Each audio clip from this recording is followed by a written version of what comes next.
Praise the Lord. ஆண்டவராகிய இயேசு கிறிஸ்துவ நாமத்தில் உங்களை வாழ்த்தி ஆசீர்வதிக்கிறேன். இந்த அருமையான காலைக்காக ஆண்டவரை ஸ்தோத்திரிக்கிறேன். மத்தேயு 8ஆம் அதிகாரத்தில் ஒரு வசனத்தை வாசிக்கிறேன். 8:8 நூற்றுக்கு அதிபதி பிரதியுத்தரமாக, ஆண்டவரே, நீர் என் வீட்டுக்குள் பிரவேசிக்க நான் பாத்திரன் அல்ல. ஒரு வார்த்தை மாத்திரம் சொல்லும், அப்பொழுது என் வேலைக்காரன் சொஸ்தமாவான்.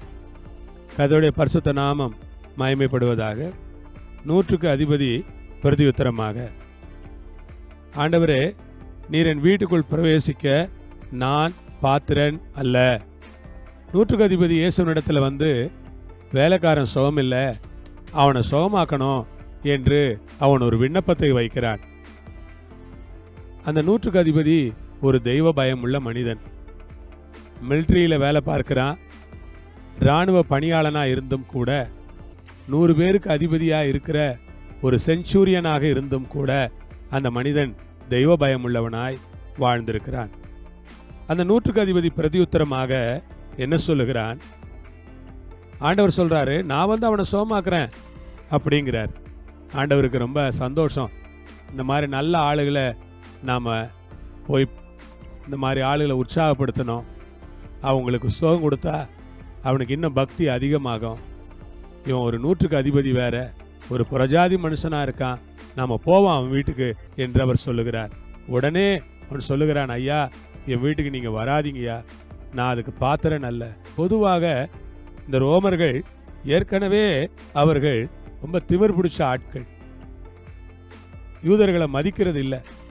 அதிகாரம் அவங்க கையில் இருக்கிறதுனால இஷ்டத்துக்கு ஆடுவாங்க. ஆனால் இவன் என்ன சொல்லுகிறான்? என் வீட்டுக்குள் நீர் வருவதற்கு நான் பாத்திரன் அல்ல. வேண்டாயா, நீங்கள் வாரேன்னு சொல்கிறீங்க, எனக்கு சந்தோஷம்தான், ஆனால் வேண்டாயா, நான் அதுக்கு தகுதியான ஆள் இல்லையா என்று அவன் சொல்லுகிறான். அப்பொழுது அவன் சொல்லுகிறான், ஒரு வார்த்தை சொல்லுங்க, அப்போ என் வேலைக்காரன் சுகமாயிடுவான். கர்த்தருக்கு ஸ்தோத்திரமும் மகிமையும் உண்டாவதாக. ஒரு வார்த்தை சொல்லுங்க, நீங்க ஒரு வார்த்தை சொல்லுங்க. பைபிள் சொல்லுது, அவர் சொல்ல ஆகும், கட்டளையிட நிற்கும். அவருடைய ஒவ்வொரு வார்த்தையும் வல்லமை உள்ள வார்த்தைகள். அவருடைய ஒவ்வொரு வார்த்தையும் மகத்தான வார்த்தைகள். அவருடைய ஒவ்வொரு வார்த்தையும் ரொம்ப ஆச்சரியமான வார்த்தைகள். ஆண்டவருக்கு ஸ்தோத்திரம். அவருடைய வார்த்தை இந்த காலையில் சொல்லுகிறேன், உங்களை குணமாக்கும். ஆண்டவர் வசனத்தை அனுப்பி மக்களை குணமாக்கி அவர்களை அழிவுக்கு விடுவிக்கிறார் என்று வேதம் 107வது சங்கீதத்திலே சொல்லுகிறது. ஆண்டவர் வார்த்தை அனுப்பி மக்களை குணமாக்கி அழிவுக்கு தப்புவிக்கிறார். என்னை கேட்கிற அருமையான தேவனுடைய பிள்ளையே, உங்களை பார்த்து நான் சொல்லுகிறேன், உங்களை பார்த்து தான் சொல்லுகிறேன், ஆண்டவருடைய வார்த்தை வல்லமை உள்ளது. அவர் தம்முடைய வார்த்தை அனுப்புகிறார். இந்த வேளையில் அவர் தம்முடைய வார்த்தையை அனுப்பி உங்களை குணமாக்குவார். வார்த்தையை அனுப்பி சூழ்நிலையை மாற்றுவார். வார்த்தை அனுப்பி அதிசயங்களை செய்வார். வார்த்தை அனுப்பி அற்புதங்களை செய்வார். அவர் யார் என்றால், வார்த்தையை அனுப்புகிற தேவன். ஆம், என்னை கேட்கிற உங்களுக்கு நான் சொல்லுகிறேன், கர்த்தர் வார்த்தையை அனுப்புகிறார். ஒரு வார்த்தை சொல்லும். அவருடைய ஒவ்வொரு வார்த்தையும் வல்லமை உள்ள வார்த்தை. அதனால் தான் பைபிள் சொல்கிறது, அவருடைய சத்தம் வல்லமை உள்ளது. அவருடைய வார்த்தை பைபிள்ல நாம் படிக்கிறோம். அந்த வார்த்தை மாம்சமாகி கிருபையினால் சத்தியத்தினால் நிறைந்தவராய் நமக்குள் வாசம் பண்ணினார். மகிமையை கண்டோம். அது பிதாவின் ஒரே பேரானவருடைய மகிமைக்கு ஏற்ற மகிமையாக இருந்தது. அதற்காக ஆண்டவருக்கு நான் நன்றி செலுத்துகிறேன், ஸ்தோத்தரிக்கிறேன். பைபிள் சொல்லுகிறது, ஆதியில் வார்த்தை இருந்தது, வார்த்தை தேவனிடத்தில் இருந்தது, அந்த வார்த்தை தேவனாய் இருந்தது.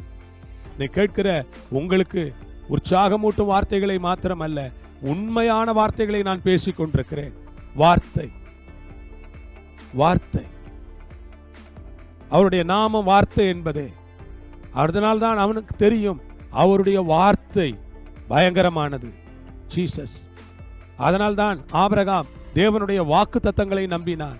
வாக்கு தத்தம் என்றால் என்ன? அவருடைய வார்த்தை. அவருடைய வார்த்தையை நம்பினார்.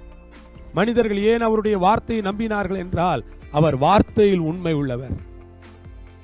அவர் சொல்லி செய்யாமல் இருப்பாரா? அவர் வசனித்து நிறைவேற்றாமல் இருப்பாரா? பொய் சொல்ல அவர் மனுஷன் அல்ல, மனம் மாற அவர் ஒரு மனுபுத்திரன் அல்ல. அவர் சொன்னதை செய்யும் தேவன். அவருடைய வார்த்தை இந்த வேளையில் சொல்லுகிறேன், அவன் சொன்னான், ஒரு வார்த்தை சொல்லும், அப்பொழுது என் வேலைக்காரன் சுகமாவான். இயேசுவின் நாமத்தில் நான் உங்களை உற்சாகப்படுத்துகிறேன். ஆண்டவர் ஒரு வார்த்தை சொன்னால் போதும், உங்கள் வாழ்க்கையில் எல்லாம் கிடைத்துவிடும். ஆண்டவர் ஒரு வார்த்தை சொன்னால் போதும், உங்கள் வாழ்க்கையில் எல்லாம் நடந்துவிடும். ஆண்டவர் ஒரு வார்த்தை சொன்னால் போதும், சூழ்நிலைகள் தலைகளாய் மாறிவிடும். ஆண்டவர் ஒரு வார்த்தை சொன்னால் போதும், பெரிய அற்புதங்கள் அங்கே நடக்கும்.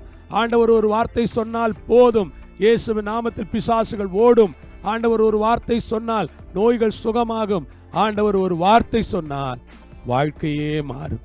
நீரே ஆனால் கடல் மேல் நடக்க கட்டளையிடும் என்று அவன் கேட்ட பொழுது ஒரே ஒரு வார்த்தை தான் சொன்னார், வா. கடல் மேல் நடந்தானே, வா என்ற அவருடைய வாயிலிருந்து வந்த வார்த்தை அவரை மட்டுமல்ல, அந்த பேதுருவையும் கடல் மேல் நடக்க வைப்பதற்கு அந்த வார்த்தைக்கு சக்தி இருந்தது. கடல் மேல் நடந்தான். அவன் காற்றையும் புயலையும் பார்த்த பொழுது, அலைகளை பார்த்த பொழுதுதான் அவன் மூழ்கி போனான். வார்த்தையை கேட்ட பொழுது நடந்தான், சூழ்நிலையை பார்த்த போது மூழ்கி போனான். சொல்லுகிறேன், வார்த்தையை நம்புங்கள், நீங்கள் வாழ்வீர்கள். சூழ்நிலையை நம்பாதீர்கள், சூழ்நிலை மாறிக்கொண்டே இருக்கும், வார்த்தை மாறாது. வானம் பூமி ஒழிந்தாலும் என் வாயின் வார்த்தைகள் மாறுவதில்லை என்று ஆண்டவர் சொல்லி இருக்கிறார். இந்த வார்த்தைகளுக்காய் ஆண்டவருக்கு நான் நன்றி சொல்லுகிறேன். உள்ள பிதாவே, இந்த வேலைக்காக ஸ்தோத்திரம். இந்த நேரத்திலே உம்முடைய பிள்ளைகளை ஆசீர்வதிக்கும்படி ஜெபம் பண்ணுகிறேன். உம்முடைய வார்த்தையில் நிலைத்திருக்க அவர்களுக்கு கிருபை கொடும். உம்முடைய வார்த்தையினால் அவளை ஆசீர்வதிப்பீராக. இயேசுவின் நாமத்தில் பிதாவே, ஆமென். ஆண்டவர் உங்களோடு இருப்பார், ஆசீர்வதிப்பார். ஆமென்.